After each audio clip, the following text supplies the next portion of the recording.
जय श्री कृष्ण, जय गुरुदेव। अभी अभी हमने डेली और वीकली टाइम फ्रेम के अनुसार शिक्षा फॉर द मार्केट की हेल्प लेके उसकी और डेली टाइम फ्रेम की एनालिसिस करके निफ्टी के ऊपर एक वीडियो शेयर किया है और वो वीडियो थोड़ा लंबा होने के कारण भी हाई टाइम फ्रेम का एनालिसिस भी एक बार करना चाहिए। क्यों? क्योंकि हाफ ईयरली प्लान भी खत्म हुआ जनवरी से जून, तो नया हाफ ईयरली प्लान मिलेगा। क्वार्टर भी खत्म हुआ अप्रैल में जून, सेकंड क्वार्टर, तो नया क्वार्टरली प्लान भी हमको मिलेगा जुलाई अगस्त सितंबर। मंथली प्लान भी खत्म हुआ तो नया जुलाई मंथ का प्लान भी हमको मिलेगा। वीकली प्लान भी खत्म हुआ तो नया वीकली प्लान भी खत्म हुआ और बट ऑब्वियस मंडे को डेली प्लान भी नया होगा। तो daily, weekly, monthly, quarterly and half yearly 5 नए प्लान शुरू हो गए। हाफ ईयरली का ओपनिंग पीरियड और क्वार्टरली का ओपनिंग पीरियड, हाफ ईयरली का ओपनिंग पीरियड क्वार्टरली को ध्यान में रखना पड़ेगा, क्वार्टरली का ओपनिंग पीरियड मंथली में ध्यान में रखना पड़ेगा, मंथली का ओपनिंग पीरियड वीकली में भी ध्यान में रखना पड़ेगा। तो इससे हायर टाइम फ्रेम का भी थोड़ा एनालिसिस कर लेना जरूरी है। ये जब 19 अप्रैल को ईयरली प्लान में अगर बात करें तो 19 अप्रैल को जब इसने एक्टिव रेजिस्टेंस या हाई गैप में आईसीआरसी खुल के ये राइजिंग चैनल छोड़ी थी तो उसने एक्टिव रेजिस्टेंस दिखाया था। तो तभी हमने एक वीडियो शेयर किया था जो कि हमारी यूट्यूब चैनल पे अवेलेबल ही है कि हायर गैप में मार्केट आईसीआरसी खुल के ईयरली टाइम फ्रेम में और एक्टिव रेजिस्टेंस लेता है तो सब्जेक्ट टू न्यू बीडीपी 20,627 से बीडीपी 19,900 तक वो, या फिर इसका लोअर बैंड का टीवीएचएस 19,122 तक भी आ सकता है। तो ये वीडियो हमने शेयर किया था उस टाइम पे, सारे टाइम फ्रेम का ईयरली से लेके मंथली तक का एनालिसिस भी किया था। वो वीडियो हमारे YouTube चैनल पे अवेलेबल है ही। लेकिन यहां पे अब ये एक्टिव रेजिस्टेंस लेके ये किस वैल्यू को किस करके वापस री एंट्री इन आरसी होने के बाद ये रिट्रेस भी हो गया। ये यूजुअली रिट्रेस होता है, राइजिंग 38 टीवीएचएस से यूजुअली रिट्रेस होता है, लेकिन ये रिट्रेस हुए बिना वैसे आईसीआरसी खुल के किस वैल्यू को किस करके एक्टिव रेजिस्टेंस लेके राइजिंग 38 तक तो वो आ जाना, तो उसका टारगेट एक बार के लिए आ गया। तो वहां से 24,095 ट्रेड करने से पहले एक बार रिट्रेस हो जावे तो अच्छा था। लेकिन ये री एंट्री आरसी होके टारगेट अचीव करके डायरेक्ट रिट्रेस हुए बिना डायरेक्ट अपर बैंड ट्रेड कर दिया है। तो अब इसका मिनिमम 23,337 से लेके मैक्सिमम 22,640 तक रिट्रेस होगा और अब ये गैप तभी फिल करेगा जब ये stop and reverse to sell होगा, तब हम ये गैप वापस फिल करेगा कि नहीं उसके ऊपर हम आगे जाएंगे। लेकिन फिलहाल के लिए जो हमने पुराने वीडियो में शेयर किया था कि 19,000 से लेके उसका 19,200 तक का जर्नी जो था वो फिलहाल उसका डायरेक्शन चेंज हो गया है। क्यों? क्योंकि अपर बैंड ट्रेड कर लिया है, तो अब ये 21,886 आने वाले दिनों में लोअर साइड ट्रेड करेगा, तब हम वापस वो डिस्कस करेंगे। राइट? फिलहाल के लिए जैसे हमने अभी आज ही एक डेली का वीडियो शेयर किया है उसमें एफयूएस होगा 23,295 के आसपास से और एफयूएस जस्टिफाई होगा, एस्टैब्लिश होगा, तो फिर ये और फिर आने वाले दिनों में ये 21,880 लोअर साइड ट्रेड करेगा। वो सब बात की बातें हैं, निफ्टी में इतना लंबा देखना नहीं चाहिए। डेली में भी हमको ये 23,500 से 23,400 का एक करेक्शन लेग समझ में आ रहा है, देखते हैं वो कैसे होता है। फिलहाल ईयरली में 19,000 का व्यू हम पोस्टपोन रखते हैं और जब तक ये 21,886 सपोर्ट, उसको फ्रेश सपोर्ट इन आरसी मिला है, वो नहीं तोड़ता है, तब तक उसको पोस्टपोन रखते हैं। अब देखते हैं हाफ ईयरली। हाफ ईयरली भी ये जो खत्म हुआ उसने भी अच्छा बिहेवियर किया। कैसे? ये active resistance and stop and reverse to buy in RC हुआ और फिर उसने क्लेम्बिंग बाय भी ट्रेड कर लिया और क्लेम्बिंग बाय ये active resistance stop and reverse to buy और क्लेम्बिंग बाय उसका राइजिंग 61 ट्रेड करने से पहले वो मिनिमम रिट्रेस भी हो गया है। तो इसका सपोर्ट है 21, देखिए इसका भी पीसीएस है 21,817 और ईयरली का भी सपोर्ट है 21,800। तो अब जब तक 21,800 नहीं तोड़ता है तब तक लॉन्ग टर्म के लिए मार्केट में बेरिशनेस बेरकर नहीं होंगे, बेरिशनेस नहीं आ सकती है, ऐसा हम समझ सकते हैं, राइट।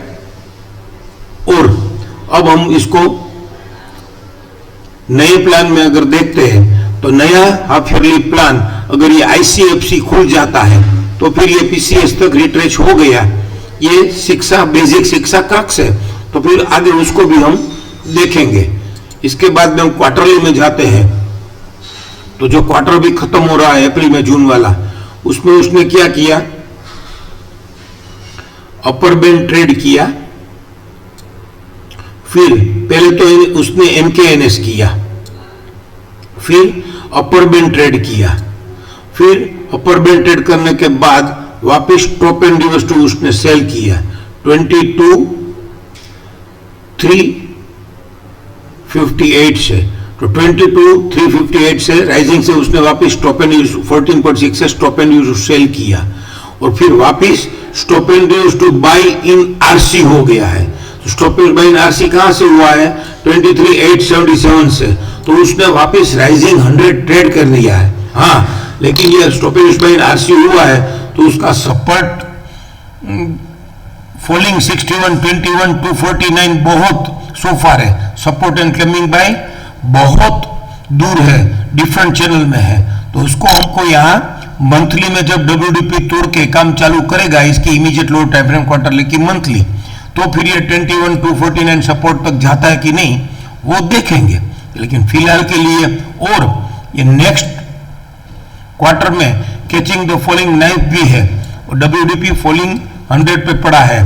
तो ये अगर आईसीएफसी खुल जाता है और ये जिससे हमने डेली में तय किया वैसे 23,000 तक कैसे भी करके आ जाता है, अगर आ जाता है और फिर ये जर्नी बिगिन करता है, एक्टिव सपोर्ट लेता है, तो ये कैचिंग द फॉलिंग नाइफ का जादू असर चला जाएगा, ऐसा हम मान सकते हैं। तो फिर आईसीएफसी अगर खुल जाए तो फिर उसको पीसीएस तक जाने की जरूरत शायद नहीं होगी।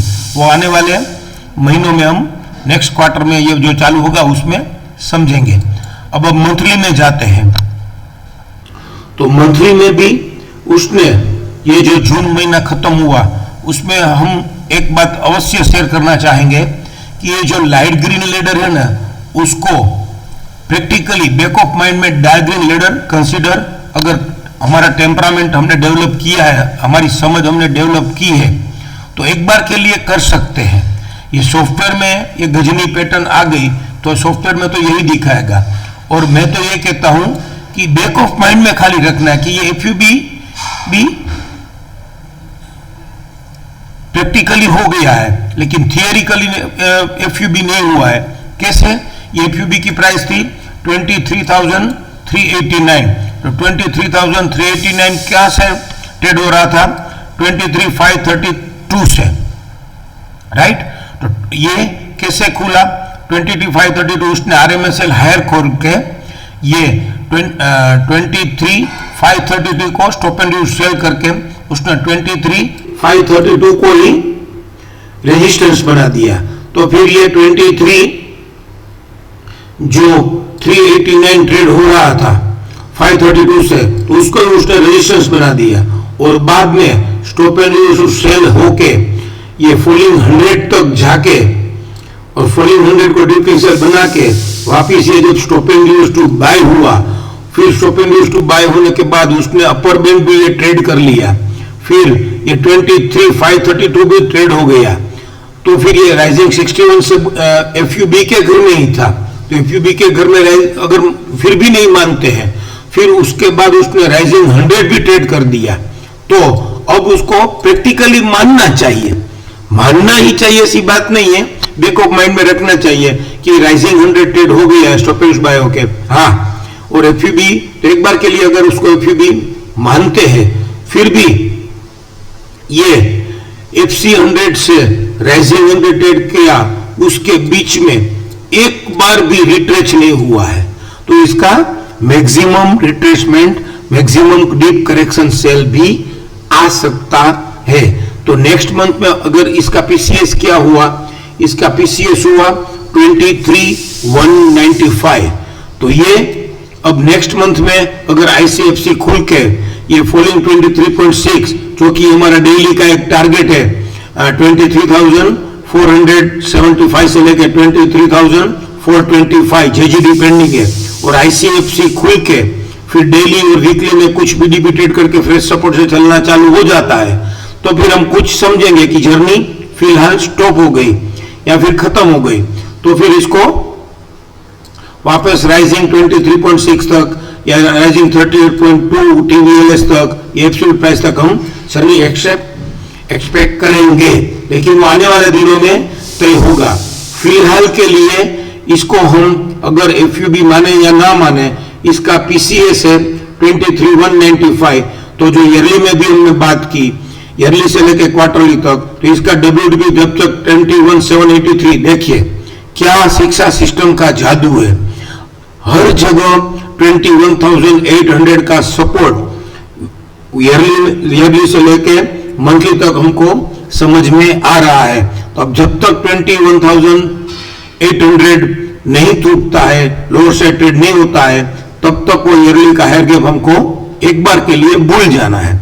तो यहाँ पे भी हमको ये महीने में भी हमको लोअर बैंड 21,783 मिला, तो एटलीस्ट अगर आईसीएफसी खुलता है, आईसीएफसी खुलेगा कि आईसीआरसी खुलेगा, तो एक बार सोचना ही है, लेकिन अगर आईसीएफसी खुल जाता है तो जेजीडी डेली का पेंडिंग है वो आने की उम्मीद बढ़ती है, लेकिन वो आने की उम्मीद तभी बढ़ेगी जब ये डेली में फ्रेश रेजिस्टेंस देना चालू करेगा, राइट। और वीकली में जाने की कोशिश करते हैं, तो वीकली में भी ये सीटी ये बाय हो गया है, वीकली में भी ये एफयूबी 8 से चल रहा था, और वीकली में भी हमने वो देखा पीसीआर पीसीडीएस एफसी डार्गली लेडर रखकर उसका राइजिंग 261 भी आ गया है 23। यहां पे भी ये शिक्षा सिस्टम का एक जादू 23,937.70 था, और इसने ये 23,936.20 ट्रेड कर लिया, तो ₹1 से वो राइजिंग 261 ट्रेड इसके ऊपर आ रहा था, तो ये 24,389 से ही राइजिंग 261 पीसीआर पीसीडीएस एफसी और डायगोनल लीडर अकर बुल हाउस अकरेंस का राइजिंग 261 ट्रेड हो रहा था। लेकिन इसमें एक बात है जो हमने डेली में बात की कि ये पीसीआर पीसीडीएस एफसी में था, उसको किसने लीडर दी, तो ये पीसीसीबी ने। तो 23,234 ट्रेड करने से पहले एक बार ये 22,473 या फिर 22,081 और उसके बदले वो 21,281 आ गया, तो वो क्या था 21,281, ये शिक्षा सिस्टम ही पूरे वर्ल्ड में हमको समझा सकती है। 21,281 बुल अकरेंस हाउस का फॉलिंग 261 भी था, तो यहाँ पे भी हम वो फॉलिंग 261 के स्टॉप लॉस से जिस दिन वो इलेक्शन रिजल्ट आया उस दिन ये फॉलिंग 21,281 का जो उसने लो बनाया था, 21,281 का लो उसने बनाया 4 जून को, तो 21,281 का लो बनाया, तो वहां पे हमको स्टॉप लॉस मिल रहा था 21,126, और शायद ये क्वार्टरली में भी हमको लास्ट क्वार्टर में जब उसने 21,281 का लो बनाया तो 21,281, तो यहाँ पे भी हमको देखिए कितना बड़ा मैजिक था, 21,250 डार्जिलिंग के घर में लोअर बैंड के पास हमको ये 21,281 तो only and only 30 point quarterly में, और वीकली में 21,281 का उसने लो बनाया। तो फिर वीकली में भी वो हमको बहुत नजीक के स्टॉप लॉस से, क्वार्टरली और वीकली करे तो 100-150 पॉइंट के स्टॉप लॉस से हमको ये बाय बहुत अच्छी तरह से सब मिल रही थी। क्यों करनी चाहिए थी? क्यों? जो भी हमने टेम्परामेंट डेवलप किया हो, शिक्षा फॉर द मार्केट के फाउंडर और हमारे पूज्य गुरुदेव की हम आशीर्वाद से, जो उसने हमको बहुत अच्छी सिस्टम दी है, जगत में वर्ल्ड में दी बेस्ट सिस्टम दी है। क्या कि ये बुल हाउस अकरेंस का फॉलिंग 261 आता है तो एक बार को ये ट्रेड करने से पहले ऊपर जाता है तो वहां से राइजिंग 261 आ गया और उसके ऊपर चला गया, तो वहां और ये सीटीए बाय हो गया, एफयूबी नहीं हो पा रहा है, और राइजिंग 261 भी आ गया। तो यहां पे भी अब ये लास्ट डार्जिलिंग लेडर अकर हुई है, उसका WDP 22,067 लोअर साइड ट्रेड करेगा, या ये टीए बाई का WDP 23,315 लोअर साइड ट्रेड करेगा, तो ही आने वाले दिनों में आगे देखेंगे।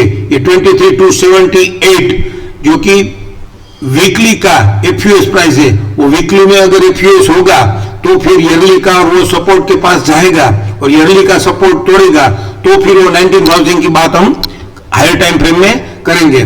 फिलहाल ये सीटीए बाय हुआ है तो, और ये राइजिंग 100 नोट रिस्पेक्टेड है और क्लेमिंग बाय 261 आ गया है, तो एक बार ये क्लेमिंग बाय राइजिंग 261 ट्रेड करने से पहले इसका सपोर्ट पीसीएस 23,798 से लेके नेक्स्ट वीक में fortunately catching the falling knife है तो 23,500 से लेके 23,300 तक भी जर्नी हमको डेली के हिसाब से फॉलोअप करते करते अगर रेजिस्टेंस से चलता है तो मिल सकती है।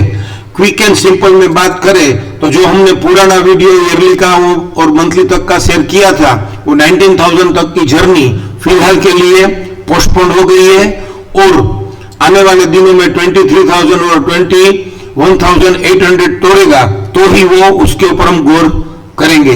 फिलहाल 23,300 से लेके 23,500 सारी टाइम फ्रेम में, ये मंथली में भी लो फॉलिंग 23.6 है, मंथली और क्वार्टरली की रेंज सेम है, तो उसका भी फॉलिंग 23.6 सेम है। तो 23,000 से लेके 23,300 से लेके 23,500 तक की जर्नी फिलहाल अगर डेली में रेशन से चलता है तो एक्सपेक्ट करते हैं बाद में आने वाले दिनों में एफयूएस डेली में होगा या वीकली में होगा, तो आगे देखेंगे। Thank you. जय श्री कृष्ण, जय गुरुदेव।